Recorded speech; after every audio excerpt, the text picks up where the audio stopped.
Hey everybody, it's Tim from Deep Earth. We're the partner that helps you guys uncover what's possible for growth in the jewelry industry. Today I kind of want to walk you through something we do with all of our jewelers starting out. So before we even enter into a partnership, we like to do an audit, basically grab some homework on our end of kind of how your store looks from the back end, kind of do an audit of your online presence, if you will. So today I kind of want to walk you guys through some of the secrets, some of the behind the scenes of what this audit looks like, and how you can do it for yourself today for your store. And so I'm going to kind of dive in here. If you can see the visuals here, that'll be helpful. Otherwise, just listen along. Basically the first step here is, before we can start to kind of figure out, okay, how are we going to be really aggressive with the growth of your store, we got to figure out what the problems are. Where are the cracks in this strategy, in this system that we have going, and how can we fix them, and how can we fill them? So there's a few things we're going to go over, but the first thing you want to look at is your Google My Business. This is the profile that displays your store with a link to the website, with a phone number, that kind of thing.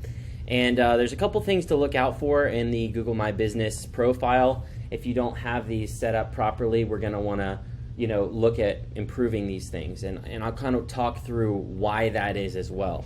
So the first would be review count. What we like to look for is probably about 200 reviews as a minimum. If I'm looking for an engagement ring for my girlfriend, and I find a jewelry store that's got 250, 350 reviews, and I find another one that's got like maybe 100, maybe just 75, something like that, there's definitely a difference in my mind, not knowing anything else about them, that kind of separates those two things. And kind of makes me think maybe I should check out the one that's got a little bit more credibility, a little bit more positive reviews. Of course, how many stars you have is very important too, but a lot of times, you're probably not suffering from that. You probably have 4.8, 4.9 stars.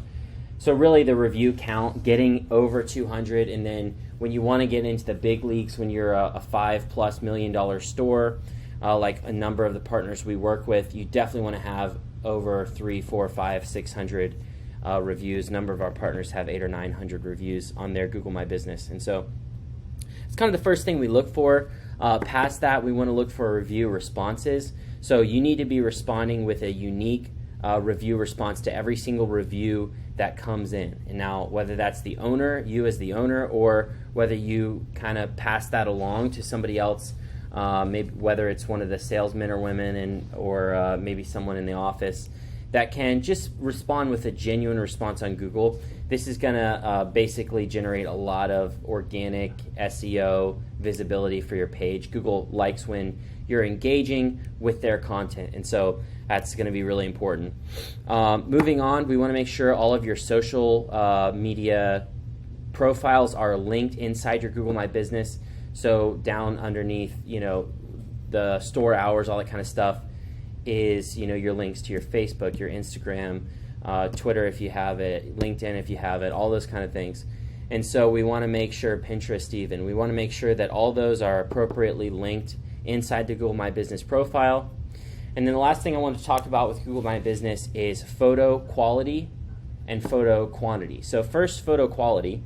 What's important here is that we have nice high-end lifestyle photos that really represent the experience of what you're trying to communicate to the customers, the experience that they have in the store. That needs to be represented online. And so when we just go on our brands and collect a bunch of vendor photos with a white background, it looks like we're building an Amazon page. Like, we can do better than that. And so seeing that photo quality is really important. Excuse me. And then photo quantity is another one. So there was a study done in which they took about 20,000 Google My Business listings and found that listings that have over 100 photos get 500% more visibility on Google. And so if you have under 100 photos, this is something to fix today. This is something to, evaluate yourself and say, okay, we have a bunch of photos on Facebook and Instagram, but why do we only have 13 photos on Google My Business? Like, let's change that now. Let's get that uploaded now. And then, there are some kind of deeper stuff that you would look for as far as how well the description on Google My Business is built, in terms of SEO, and there's a lot you can dive into there. But these are really going to be, your starting points. So moving on, Facebook. So what are you going to look for on your own brand's Facebook page to kind of evaluate how well you guys are doing as a brand and kind of where you can go from here? First, let's look on the left side panel when you go onto your Facebook page and look for page likes, page follows, people checking in. Page likes, I really want to kind of narrow in, focus in on that for a moment. The importance of page likes is that these are people, ideally local people, that have engaged with your brand, liked your page, and not only that, we can now retarget those people with ads. So when somebody likes their page, you are able to go into custom audiences in the Business Manager of Facebook and build out a custom audience based off of somebody who liked your page or all the people that liked your page. And so, basically what we're allowing ourselves to do here is to increase the frequency with which a single person in the community sees something from your brand. There's a statistic in sales that, you're going to have to interact with somebody 7 times before they're even willing to actually engage with you and make some sort of buying decision. And so we need to see the frequency go up to 7 or a lot more than that in your local community. And one huge way to do this is by generating page likes and retargeting those people. Then we're going to look on the back end by going to ads, Facebook ads library, and we're going to see, what kind of ads do I have running for my Facebook right now? Do I have an ad strategy set up? How well are those ads built? Let's evaluate those. If you see a page like, the one, if you're watching, if you see a page like the one here that basically says 0 results, no ads match your search criteria for your store, well, that means you basically are starting from ground zero, which isn't necessarily a bad thing, but we need to build out an ad strategy. Facebook and Instagram are pay-to-play platforms in 2022, and so this is something really important to kind of get going. That's going to reflect on your post engagement. I don't have any example posts here because I didn't want to call any jewelers out specifically, but you're going to want to look through your page's posts and basically see, okay, how many people are engaging with this? How many people are giving us some sort of reaction, whether it's a like or a comment, that kind of thing. And basically evaluate, are people engaging with my brand? And if you're seeing, 5 to 10, maybe 15 people engaging with each post, this is on the very low end. If you're seeing 1 or 2 or 0, and it's always like your Aunt Susie that's engaging with the same post, well, this is an even worse situation. And so as you start to generate page likes, as you start to build your ad strategy, you're going to see that post engagement go up.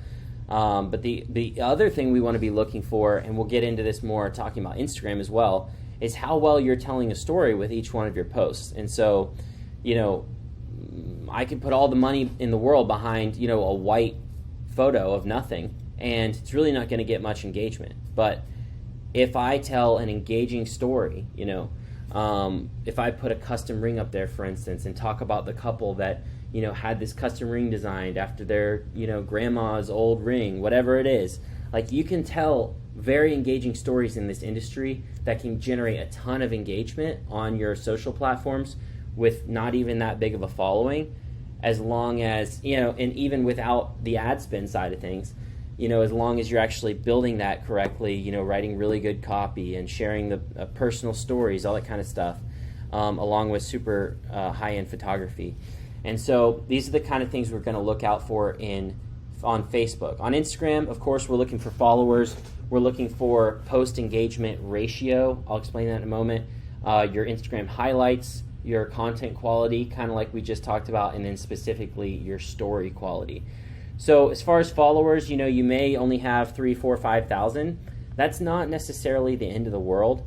Instagram's tricky where you could end up with 50,000 followers after you hired somebody to go press some magic buttons. But really what we're looking for is the post-engagement ratio, the ratio of the number of followers you have to how many people are actually engaging with each post. So if I have a partner that has 4,000 followers, you might think that's not many. But if they're getting 150 likes or comments or shares or a combination of those on every single one of their Instagram posts.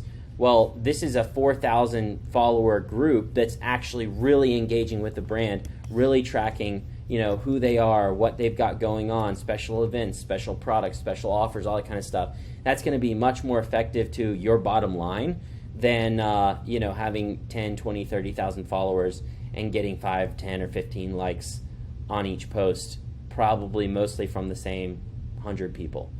So that's what we want to look for. As far as highlights go, we want them to be clean. Icons should all be unified, or at least that's one really clean and great looking way of doing it.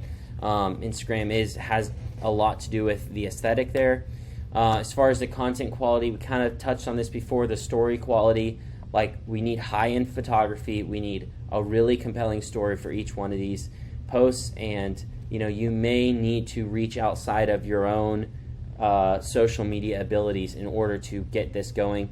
And one thing I didn't write here was post quantity as well. So we need to see, at the very minimum, a post going out every single day, but really our goal is 2 posts a day from your brand. So beyond that, you might want to look at competition and rankings and your SEO, how well you're performing on Google and relevant search engines in your area. So the question we're really trying to ask is, who's near me that offers a similar product or service? That's going to be the first thing to kind of look at, because if you've got a jeweler down the street that has more reviews than you, better photos than you, higher number of photos on Google My Business, more engagement on social media, and better SEO strategy, and they're ranking above you, it's like, why would someone come to you? Maybe they would because they know you, maybe they would because they know your experience is better, but they're not going to find that out if they're a new customer unless they're getting a referral. So these are really good things to keep in mind. What's the competition look like around me? And then beyond that, let's do some simple searches. So go on Google and then type in, jewelry in my city, fill in my city, and then do that search, and then ask the question, who outranks me? Maybe I'm first in jewelry in my city, but maybe I'm second, third, or fourth in engagement rings in my city. And so we want to run various tests, various searches based off of what you're actually trying to rank for, and kind of give yourself a performance score there, and then try and decide what your goals are, where you're trying to go from there. I also wanted to point out a free tool from Google called Google PageSpeed Insights. This tool will allow you to kind of see from Google's angle how well your website is performing, how optimized it is as far as speed, loading speed, all that kind of stuff. And it'll give you 2 scores. It'll give you a mobile score, which is very often times lower, and a desktop score, which is usually a bit higher.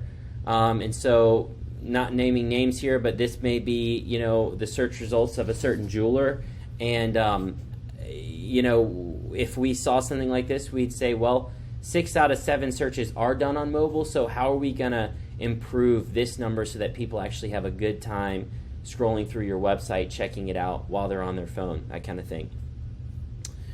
And then back-end SEO, another thing that we would kind of look for is have our SEO team kind of put together a deeper dive into your title tags, your H1 tags, your H2 tags, everything that Google reads to understand, what your website is all about, and understand when to show your website to somebody that's searching for something similar to what you offer. And so this is an example of a title tag. This is Google's title tag. So when you type in Google and you click search, the Google page is going to come up.